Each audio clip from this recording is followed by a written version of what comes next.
अगर सास बहू में अपार प्रेम होगा तो लक्ष्मी माता आएंगी।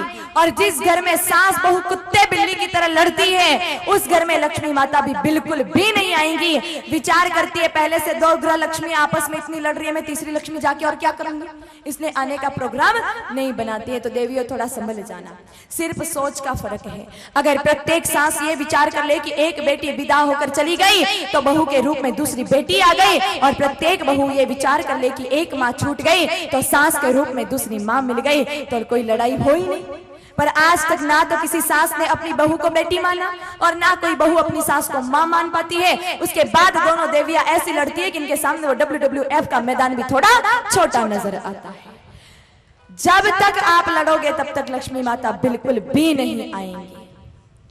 और जितनी भी बहुएं यहाँ पर बैठी है ना, जो अपने सासू माओं की सेवा नहीं करती, रोटी नहीं देती, देती है तो भी जब तक 5 गालियां नहीं देती तब तक नहीं देती है, या फिर अपनी सासू माँ को घर से बाहर निकाल रखा है, ऐसी बहुएं ध्यान से सुनना।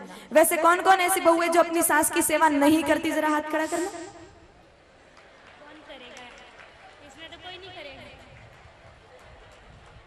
अरे अरे अरे आपस में नहीं, मुझे बताना। हाथ खड़ा करो जो सास की सेवा नहीं करती। अरे वाह, वागड़ तो अवध बन चुका है, मुझे तो पता ही नहीं था। मेरे जाने के बाद इतना कुछ परिवर्तन हो गया यहाँ पर।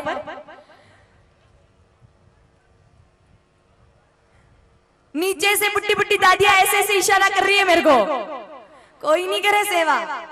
पर याद रखना बहुओं, जो अपनी सासू माँ की सेवा नहीं करती, कौन कौन नहीं करता वो आपको हाथ खड़ा करने की आवश्यकता नहीं, अंतरात्मा से आवाज आ गई होगी कि तू सेवा नहीं करती। वो ध्यान से सुनना, औलादे आपकी भी है और सास एक दिन आपको भी बनना है। और जिस बहू ने आज अपनी सासू माँ की सेवा नहीं की, उसकी बहू आकर उसकी सेवा किसी सूरत में करने वाली नहीं है। जैसा बोगे वैसा ही काटोगे। बीज बोया है बबूल का और खाना मीठे मीठे आम चाहते हो तो आम नहीं, बबूल के पेड़ पर तो कांटे ही उगते हैं। इसलिए अभी से संभल जाना।